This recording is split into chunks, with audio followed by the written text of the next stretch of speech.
আজকে দেখাবো কিভাবে মাথার পিছনে টেক্সট দিতে হয় আফটার ইফেক্ট দিয়ে সবথেকে নিখুঁত এবং অ্যাকুরেট ভাবে। আমি জানি এটা খুবই সহজ একটা কাজ এবং খুবই সিম্পল একটা কাজ, তবে এই সিম্পল কাজের ভিতরে আমরা অনেক সময় অনেক ভুল করি এবং অনেক প্রবলেমের শিকার হই, যার জন্য আমরা অনেক ঝামেলায় পড়ি। আজকের ভিডিওতে আফটার ইফেক্ট দিয়ে কিভাবে সহজ উপায়ে রোটো ব্রাশ করা যায়, কি কি সমস্যায় পড়তে পারে এবং সমস্যার সমাধান কি, সবগুলো নিয়ে বিস্তারিত আলোচনা করবো। আফটার ইফেক্টে ফুটেজ ইম্পোর্ট করার আগে আমরা প্রথমে এই টেনশন করবো যে আমাদের কোনো একটা স্পেসিফিক পার্টে হচ্ছে টেক্সট এনিমেশন করবো, ওই পার্টটা প্রিমিয়ার প্রো থেকে কাইটা আইনা তারপর হচ্ছে আফটার ইফেক্টে দিতে হবে। তো মনে করি আমার এইখানে এই 8 সেকেন্ড এই পর্যন্ত রোটো ব্রাশ করার দরকার, এই জন্য আমার এই ফুটেজটুকু নিতে হবে। নর্মালি প্রিমিয়ার প্রোতে আই এবং ও বাটনে ক্লিক করে ইন আউট সিলেক্ট করে, আমার ইন পয়েন্ট প্রথম আর আউট পয়েন্ট ও, সেহেতু আমরা এই পর্যন্ত সিলেক্ট করে আমরা এক্সপোর্ট দিয়ে নিব। এক্সপোর্ট দেওয়ার সময় দেখতে পারবেন ইন আউট একটা অপশন থাকে, জাস্ট আমি যে পর্যন্ত ইন আউট দিয়েছি ওই পর্যন্ত এক্সপোর্ট হবে। এরপর আমি এইটুকু ফুটেজ এক্সপোর্ট দিয়ে নিলাম। এইবার আমি সোজা আফটার ইফেক্টে চলে যাব। আফটার ইফেক্টে গিয়ে প্রজেক্ট প্যানেলের ভিতরে ডবল ক্লিক করলে যেই ফাইলটা আমরা এক্সপোর্ট করছি ওই ফাইলটা ইম্পোর্ট করে নেব। দেখতে পাচ্ছেন আমার এই ফাইলটা ইম্পোর্ট হয়েছে।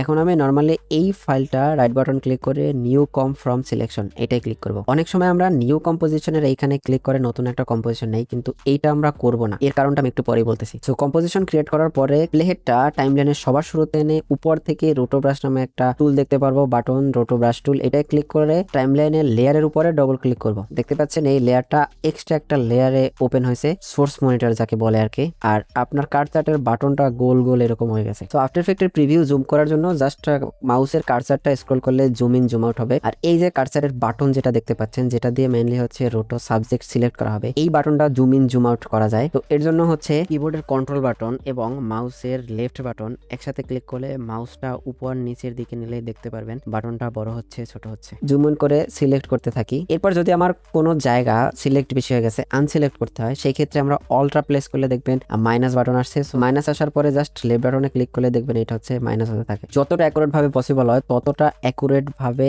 সিলেক্ট করবেন। ঠিক মতো যদি রোটো না করা হয় তাহলে আপনার হচ্ছে প্রবলেম হয়, মানে রোটো ঠিক মতো না করা হলে পিছন থেকে টেক্সটের গঠনটা এলোমেলো, কখনো দেখা যায় যে মাথার ভিতর টেক্সট ঢুকে যাচ্ছে কিংবা সাইডে জায়গা থেকে যাচ্ছে। সো এই প্রবলেম সমাধানের জন্য আপনারা যত পরিমাণে জুম দিয়ে পারেন, যতটা নিখুঁতভাবে পারেন সিলেক্ট করতে হবে। এইখানে একটা ক্যাচ রয়েছে, আপনারা দেখতে পাচ্ছেন চুলের সাইডটা। সো এই যে চুল বেশি কম রয়েছে, এইটা সিলেক্ট করার জন্য রোটো ব্রাশের এখানে লেফট বাটন ক্লিক করলে দেখতে পারবেন রিফাইন এইচ টুল নামে একটা অপশন আছে। তো আমরা এইটাই ক্লিক করার পর দেখবো বাটনের কালারটা গ্রিন থেকে ব্লু হয়ে গেছে।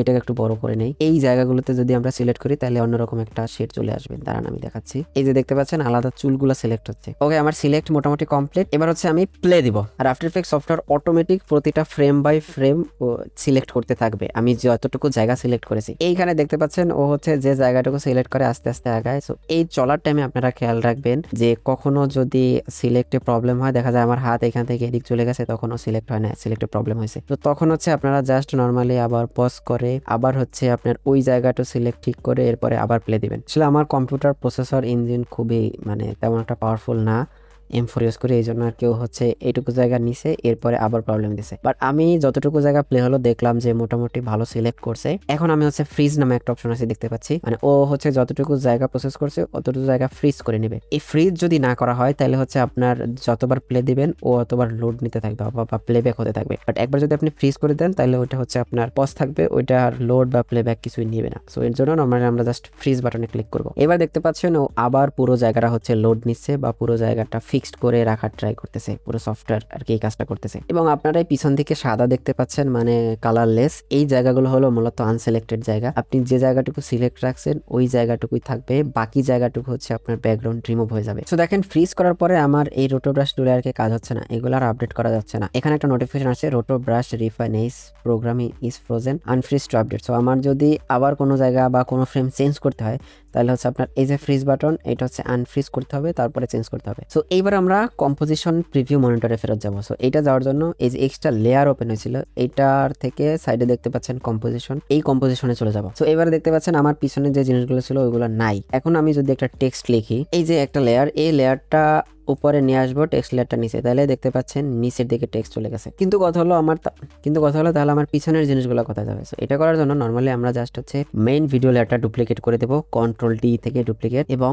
একটা লেয়ার টেক্সটের নিচে নিয়ে আসবো। এই লেয়ার সিলেক্ট করে আপনারা যদি ইফেক্ট কন্ট্রোলে যান, ইফেক্ট কন্ট্রোল এখানে খুঁজে না পেলে উইন্ডো থেকে দেখবেন ইফেক্ট কন্ট্রোল আছে। সো এই ইফেক্ট কন্ট্রোলে গিয়ে রোটো ব্রাশ টুলটা যে ইফেক্ট থাকবে ওইটা ডিলিট দিয়ে দেবো। দেখতে পাচ্ছেন এক লেয়ারে হচ্ছে আপনার ব্যাকগ্রাউন্ড সহ। মেইনলি এইখানে যে কাজ হয়, আমরা নিচের যে লেয়ারে থাকে এটা হচ্ছে হচ্ছে মূলত আপনার সবগুলো থাকে, ব্যাকগ্রাউন্ড আর সাবজেক্ট সবকিছুই থাকে। আর আমরা এত সময় যে রোটো ব্রাশের কাজটা করছি এটা হচ্ছে মেইনলি এই লেয়ারে থাকে, এখানে যে শুধু সিলেক্ট করা সাবজেক্টটা থাকবে আর পিছনে কিছু থাকবে না। আর এই দুইটার মাঝামাঝি আমরা যে জিনিসটাই রাখি না কেন এটা হচ্ছে আমাদের ওই পিছনে বোঝাবে। তো আমার কাজ মোটামুটি কমপ্লিট, মানে রোটো ব্রাশের কাজ কমপ্লিট। এখন আপনারা চাইলে এই মাঝের লেয়ারে যা কিছু আনেন না কেন এরকম একটা সিস্টেম চলে আসবে। আর এই যে চুলের জায়গাগুলো দেখেন কি সুন্দর ব্লেন্ড হয়ে গেছে, স্মুথ হয়ে গেছে, চুলের জিনিসটা খুব সুন্দরভাবে ব্লেন্ড হয়েছে। এই জিনিসটা খুবই খুবই খুবই সুন্দর, মানে একদমই রিয়েলিস্টিক মনে হয়, কোনো প্রবলেম মনে হয় না। তো আমার এটা মোটামুটি কমপ্লিট। এখন আমি ভিডিওটা এক্সপোর্ট করে নেব। এই কম্পোজিশন সিলেক্ট করে ফাইল থেকে এক্সপোর্ট টু রেন্ডার কই, আমি হচ্ছে লোকেশন সিলেক্ট করে দেব ডেস্কটপ, এমনি অ্যানিমেশন টু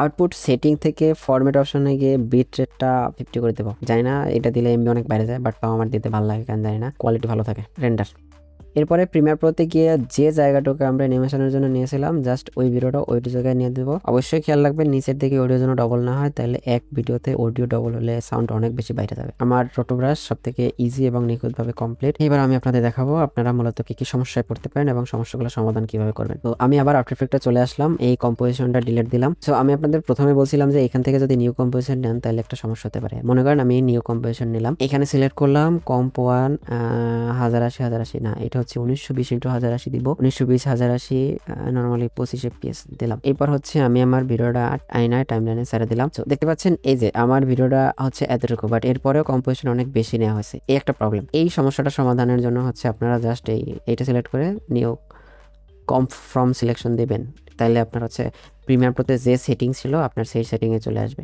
এরপর দেখেন আমি যদি রোটো ব্রাশ সিলেক্ট করে এই ক্লিকে ডবল ক্লিক করি এবং রোটো ব্রাশ সিলেক্ট করতে যাই, তাহলে দেখতে পাচ্ছেন নিচের দিকে একটা ওয়ার্নিং আসতেছে, frame rate mismatch or footage with field found. এই ওয়ার্নিংটা হচ্ছে আপনার মূলত ফুটেজের এফপিএস আর কম্পোজিশনের এফপিএস সেম হয় নাই। মনে করেন আপনারা একটা কম্পোজিশন খেলে অনেক কাজ কইরা ফেলাইছেন, এখন আপনারা এটা আসলে কিভাবে সমাধান করবেন। মেইনলি ফুটেজটা হচ্ছে 29 fps এ আছে, কম্পোজিশনটা 29 fps এ নেই। আপনারা শুরুতে দেখছেন যে কম্পোজিশন নিচে আমরা 25 fps এ। তো এটার জন্য হচ্ছে আমরা কম্পোজিশনের এফপিএসটা এখন চেঞ্জ করব। উপর থেকে কম্পোজিশন সেটিংয়ে যাব, এখানে গিয়ে দেখতে পারবো ফ্রেম রেট 25, এটাকে হচ্ছে আমরা এই যে 29.97 করে দেবো, তাহলে দেখছেন আপনার ওয়ার্নিংটা চলে গেছে। আচ্ছা আমরা রোটো ব্রাশটা অফ করি। এবারে আরেকটা সমস্যার কথা বলি। তো মনে করেন আপনারা এমন কিছু অ্যানিমেশন করছেন বা এমন কিছু পর্যায়ে আছে যার জন্য আসলে কম্পোজিশনের ফ্রেম রেটটাও চেঞ্জ করা যাচ্ছে না।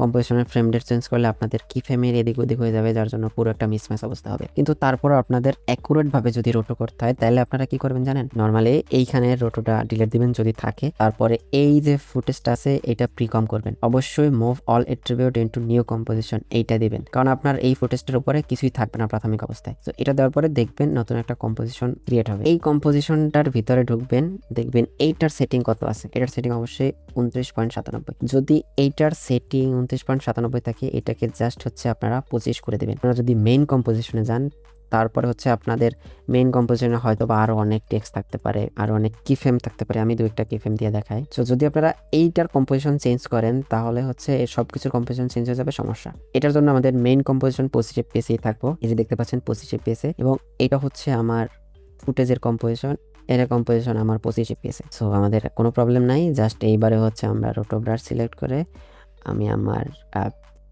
ফুটেজের কম্পোজিশনে ডবল ক্লিক করলাম, দেখতে পাচ্ছেন এই যে লেয়ার .1.mp4 কম্প 1, তার মানে এই যে প্রিকমটা হচ্ছে নতুন লেয়ার ওপেন হয়েছে। এখানে আপনাদের আরেকটা জিনিস দেখাই, মনে করেন আমি এই মেইন কম্পোজিশনে আছি, এবারে এই কম্পোজিশনে আমি যদি সিলেক্ট করি তাহলে কম্পোজিশনের ভিতর ঢুকে যাচ্ছে, নতুন লেয়ার ওপেন হচ্ছে না। এই থেকে বাঁচার জন্য আমাদের আগে প্রথমে রোটো ব্রাশ আইকন সিলেক্ট করতে হবে, মানে টুল সিলেক্ট করতে হবে, এরপরে কম্পোজিশন উপর ডবল ক্লিক করলে দেখেন এটা নতুন লেয়ার ওপেন হচ্ছে। এটা খুবই খুবই গুরুত্বপূর্ণ একটা জিনিস, যার জন্য অনেক সময় দেখা যায় কি প্রিকম করার পর আমরা প্রিকমের ভিতর ঢুকে যাচ্ছে কিন্তু নতুন লেয়ার ওপেন হচ্ছে না। এইটা ওপেন করার পর যদি আপনারা জাস্ট নর্মালি রোটো শুরু করেন তাহলে দেখতে পাচ্ছেন আপনার রোটো হচ্ছে, কোনো ওয়ার্নিং দিচ্ছে না। আমাদের মেইন কম্পোজিশন 25 fps থাকলো, চেঞ্জ করা লাগলো না, কিন্তু আমাদের ফুটেজ কিন্তু অবশ্যই 29 fps আছে, ফুটেজও কনভার্ট করা লাগলো না, জাস্ট আমরা কম্পোজিশনটা চেঞ্জ করলাম। আরেকটা কেস আছে আপনাদের এখানে দেখাই, মনে করেন আমাদের পিসির কনফিগারেশন অনেক কম, ফুল থেকে কোয়ার্টার দিয়ে আমরা হচ্ছে সবসময় কাজ করি। সো আপনি যদি রোটো ব্রাশ করার সময় এখানে কোয়ার্টার রাইখা নতুন লেয়ারে যান তাহলে দেখতে পাবেন এখানে কোয়ালিটি কিন্তু